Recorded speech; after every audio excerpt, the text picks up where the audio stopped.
मध्य प्रदेश के छतरपुर जिले में स्थित विश्व प्रसिद्ध पर्यटन स्थल खजुराहो दुनिया भर में अपनी बेमिसाल कलाकृतियों के लिए जाना जाता है। लेकिन इसी खजुराहो में एक ऐसा शिवलिंग मौजूद है जो भारत के पुरातत्व विभाग के अलावा दुनिया भर के वैज्ञानिकों के लिए हैरानी का सबब बना हुआ है। दोस्तों, आज साइंस ने इतनी तरक्की कर ली है कि किसी भी घटना के होने के पीछे वैज्ञानिक कारण खोजा जाता है, लेकिन कई मामलों में आज भी साइंस पिछड़ा हुआ मालूम होता है। विज्ञान न तो ईश्वर की शक्ति को पूरी तरह से मानता है और न ही दैवीय शक्तियों से इंकार करता है, जिसकी वजह से वैज्ञानिक भगवान और मंदिरों से जुड़े कई रहस्यों को सुलझाने की कोशिश करते रहते हैं। ऐसा ही एक अनसुलझा रहस्य जुड़ा है खजुराहो के मतंगेश्वर महादेव मंदिर से, जिसे जिंदा या फिर जीवित शिवलिंग भी कहा जाता है। तो आखिर क्या है इस जीवित शिवलिंग का रहस्य? मित्रों, मध्य प्रदेश के खजुराहो में मौजूद मतंगेश्वर महादेव मंदिर लाखों करोड़ों श्रद्धालुओं के लिए आस्था का केंद्र है। कहा जाता है कि ये कोई मामूली शिवलिंग नहीं है, क्योंकि इसमें प्राण है, इसलिए इसे जीवित शिवलिंग माना जाता है। इसकी वजह ये है कि मंदिर में स्थापित शिवलिंग का आकार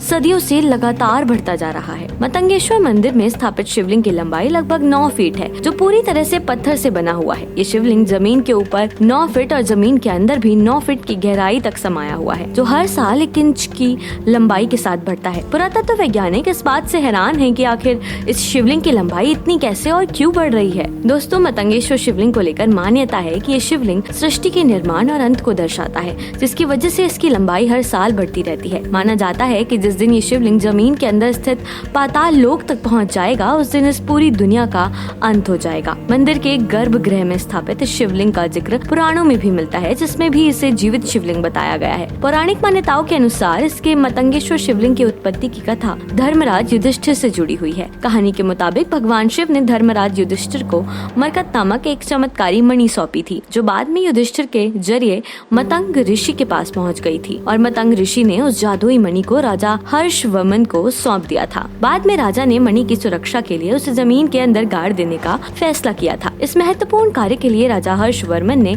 मतंग ऋषि की सहायता से शिवलिंग के ठीक नीचे मणि को जमीन में दफन कर दिया था। इसके बाद 900 से 925 ईस्वी के बीच में शिवलिंग के आसपास मंदिर निर्माण के कार्य को पूरा किया गया और उसका नाम मतंगेश्वर मंदिर रखा गया। माना जाता है कि वो जादुई मरकत मणि आज भी शिवलिंग के ठीक नीचे मौजूद है, जिसकी रक्षा स्वयं महादेव करते हैं, और उसी की वजह से ये शिवलिंग लगातार बढ़ता जा रहा है। इस तरह समय के साथ मतंगेश्वर शिवलिंग आसपास के नगरों और राज्यों में रहने वाले लोगों के लिए आस्था का केंद्र बन गया है। माना जाता है कि मतंगेश्वर मंदिर में महामृत्युंजय मंत्र का जाप करने से किसी भी व्यक्ति को अकाल मौत से बचाया जा सकता है। दोस्तों, मंदिर के पुजारी की माने तो ये शिवलिंग हर साल कार्तिक माह में शरद पूर्णिमा के दिन एक तिल के दाने के आकार जितना बढ़ जाता है। इसके बाद हर साल शरद पूर्णिमा के अगले दिन शिवलिंग की लंबाई नापी जाती है, जो हमेशा पिछली रात के मुकाबले शिवलिंग की लंबाई बढ़ी हुई होती है। इतना ही नहीं, मतंगेश्वर शिवलिंग जमीन के ऊपर जितना बढ़ता है, उसकी लंबाई जमीन के अंदर भी उतनी ही बढ़ती है। दोस्तों, मतंगेश्वर मंदिर और उसके गर्भगृह में स्थापित जीवित शिवलिंग सिर्फ भारत में ही मशहूर नहीं है,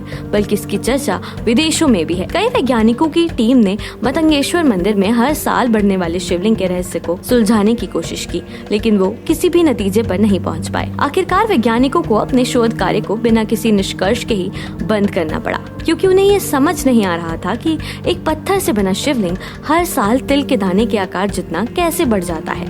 दोस्तों, आप इस बारे में क्या सोचते हैं? कमेंट करके जरूर बताइएगा। हर हर महादेव।